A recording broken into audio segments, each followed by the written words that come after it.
I will be giving a speech about college student participation in the election.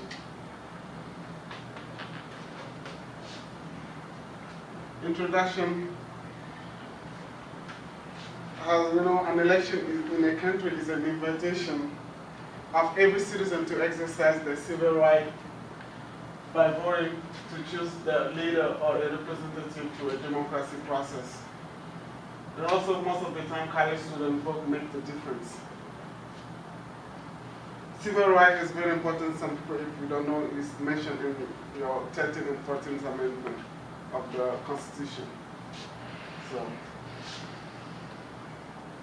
as for me, I believe like each of us has a right to vote, because as we know, some states today are trying to prohibit us from voting. But, you know, I believe it's our civil right. So, here I have some studies about youth vote turnout. If we take a look on this graph, it's from 1972 to 2012. If we take a look at on this graph, you can see that the youth vote from 18 to 24 is the lowest on all elections since 1972 to 2012. If we take a look at the 25 and older citizens, that's the 45.0%. This is also the lowest. And it's go from 18 to 29, it starts going up.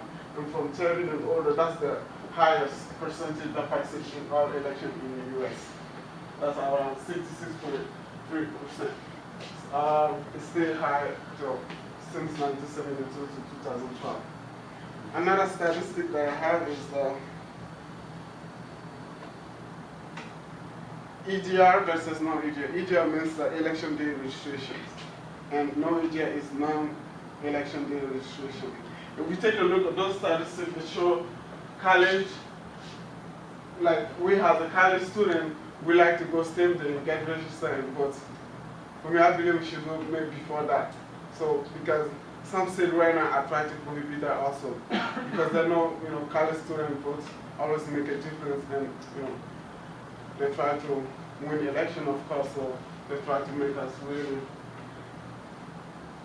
So when we look at that, the red line shows the 18 and 29, because that's a study on election day registration. And we have also African American, Latino. But most of the time, what I want to emphasize is the college students. That statistics show how we are really waiting for the last minute to go register to get votes. I believe we should do that earlier. So.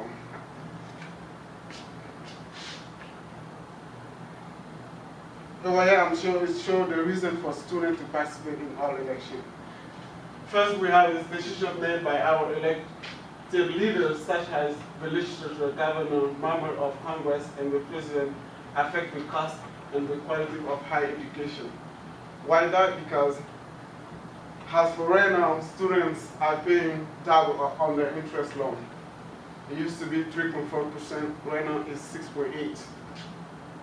Why they're not acting to keep it at 3.4? Because they know that students are not participate in midterm. So we just wait to presidential to go and vote. And we should be out there every time to make our voice heard. Because that will help our cause. If we don't, our election number, they won't act. They just let it go up, and who pay the price? We pay the price. So we should be here. And secondly, politicians won't address student needs without student votes. Because politicians, what they say is that they know which group vote the most. And they will listen to that group. And most of the time are the oldest. And we shouldn't wait. Third is demonstrate concern for the next generation. And we have to know when we go vote, it's not just to influence the present. We want to influence the future. In a presidential election, like we select our president, they make Supreme Court justice appointment. And those appointments are for lifetime appointment. And those justices might exert law that will influence for the future. So we have to know who's to select, and we have to turn out to vote. Lastly, when the students have the same environment and social issues. Of course, if you care about climate change, if you care about social issues such as abortion rights, you have to go vote. If you don't vote, how are you going to complain about stuff not getting done? So we have to be upfront there. And the last one I have is conclusion. Conclusion, I said, for our generation to succeed, we as a college student must participate in every election that is held. It shouldn't matter if it is presidential or midterm election. So we should be out there. And we must also remember that we always make history because our vote in an election is unstoppable. Because politicians know that. Youth vote is very important. We know when we are out there, we make history. And we made history in 2008 by being the first black president in the United States. He didn't get elected because, because the youth vote was the most, important that he got. And also, to end, I would say, let us continue to make history by participating in every election. And we know when we participate, our voice, no one can stop. So please let us there and continue to make history.